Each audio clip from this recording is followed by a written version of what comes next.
Hi, yes, I know my hair is really out of control. I'm gonna get a haircut when I can afford it. So recently we had the Ministry of Youth Development, I think that's what they're called, come and talk to us in the social queer group that I attend. And it was really great to see that they wanted to listen.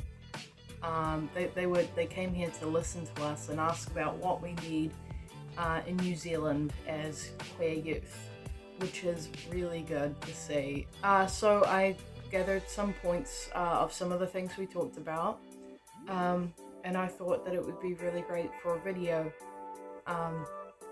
just so more people are aware, I guess, and more of us can ask for it. We need louder voices, listening to us instead of the detransitioners, because they don't represent us. They're a smaller minority. I'm not 100% sure of how much that's actually happening in New Zealand, but pretty much whenever a news company or anything wants to talk and learn about queer youth or trans youth or trans people in general, they'll go and find a detransitioner, and that person will say words like butchered, destroyed, and it's like, you do not speak for us, okay? We're not all making decisions that we'll regret later. We're making decisions that save our lives.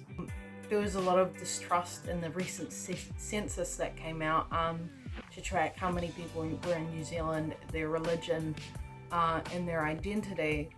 America right now, there's over 400 anti-trans bills being pushed, and it's really upsetting, and we're really unsure about what the census means for us if we answer truthfully on this form. We need education and respect.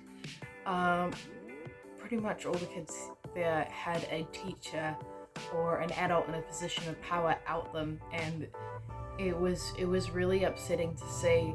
As you know, in my dropping out video, the vice principal actually outed me to all the teachers against my wishes. It's really sad, really sad. And my mum outed me to my family as well. It's not talked about in schools.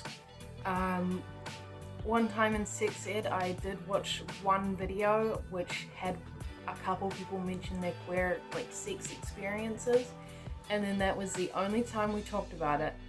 And this was over a term of sex ed, which is, it's disappointing. And because it's not talked about in school, our peers, our straight cis peers, they don't respect us. They know nothing about the pain and hardship we go to, it seems, where they just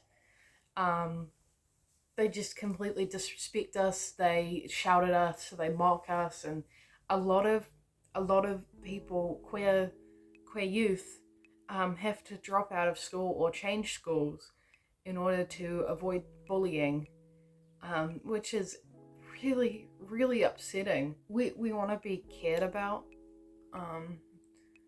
because not everybody has adults in their lives that love them for who they are.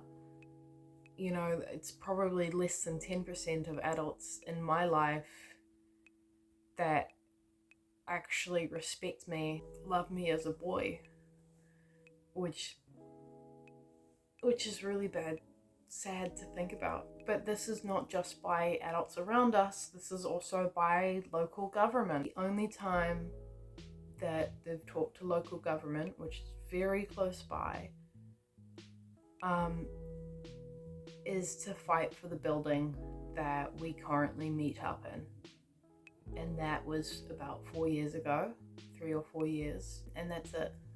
We also talked about having a youth space that is free, it's got free food, and it's warm. It's just a place to keep the kids off the streets.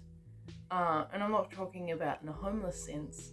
I'm talking about you can hear them with their really loud cars, and you can also see them at the skate park spray painting and and this is not queer youth in general, this is just youth, because there's nothing to do for free where I am. Like, you could go to the library, but you have to be quiet at the library, you know? So, also easier access to trans healthcare, because there's a long wait list for hormone replacement therapy, and that wait list is just getting in to have a psych evaluation in order to be cleared for it, which is really upsetting. Somebody said that they'd been waiting for 6 months, and when they do get to the top of the line, they have to drive 2 hours out in order to receive the psych evaluation, which that's not okay. And plus, top surgery in New Zealand, there's a 50-year wait list. There's only one guy who's qualified to do it, and there's not enough budget in it to train more surgeons.